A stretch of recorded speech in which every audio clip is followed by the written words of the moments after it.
warahmatullahi wabarakatuh. Nami abdi Muhammad Dafarayhan Hudaya di kelas 11 IPA 5. Bade ngadugikeun tugas bahasa Sunda pengajaran kahiji nyaeta biantara.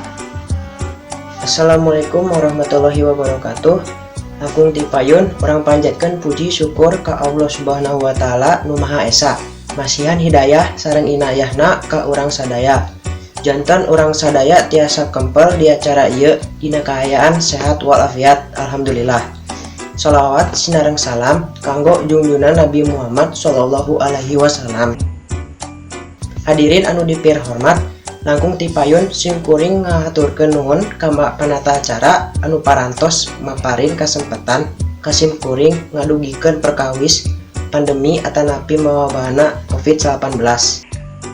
Anu dipih hormat oge Bapak Kepala Sekolah, Bapak sareng Ibu Guru, teu hilap karerencangan sadayana anu parantos hadir dina acara ieu. Dina waktos ieu abdi bade nerangkeun perkawis COVID-19 di lingkungan urang. Nu mana ieu mangrupi kajadian anu leres-leres aya sareng tos lebet ka tiap nagara. Di bulan Juli ieu seueur kasus anyar perkawis COVID-19 anu teu kaduga nuhu pamarentah. Pamarentah tos ngayakeun sagala cara bikeun ieu kasus teu nambihan deui. Protokol kesehatan nu didibikeun ku tiap organisasi jeung dinas terkait dipihareup nekenkeun angka kasus COVID-19. Penggalangan dana keur pangabantuan para petugas anu ngalibatkeun COVID-19 enggal jalan sairing jalanna waktu. Sabenerna pamarentah tos keul mihadap warga nagarana nu seueurna teu disiplin. Pemerintah nganjurkan warga patuh ke protokol kesehatan.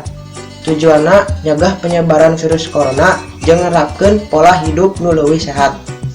Cara gampilna nyaeta teu kenging ruang riung di tempat umum, jaga jarak minimal 1 meter jeung batur, wasuh panangan nganggo sabun nu aya, nganggo masker nu bersih jeung layak, kaluar ti bumi manawi aya priyogi anu penting.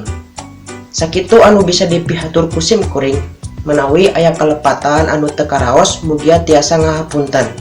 Hatur nuhun kasadayana nu tos mangertosan mugia urang sadaya sehat walafiat. Amin. Wassalamualaikum warahmatullahi wabarakatuh.